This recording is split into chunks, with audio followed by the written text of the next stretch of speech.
Decídanse si les pagamos 120 millones de euros a las entidades financieras o si hacemos un reparto más justo y más solidario y destinamos esos recursos a los ciudadanos y ciudadanas de Valencia que más lo necesitan. Que encara queda molt per a poder aconseguir un pla de rehabilitació d'habitatges, un pla integral que puga dinamitzar i regenerar el barri, potenciar el comerç en el Cabanyal Canyamelar i tot això cercant el major consens possible. Se rechaza la moción.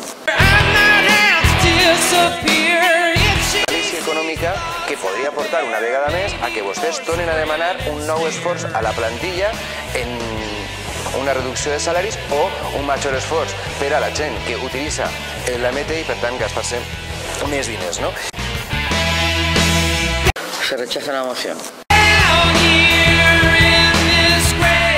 Cap tipus de trellat és que el lloguer d'un habitatge d'UNSA estiga per damunt de la mitjana dels lloguers d'habitatge que estan en el mercat de renda lliure. Això és una contradicció pel que fa al que hauria de ser l'oferta d'una empresa pública d'habitatge.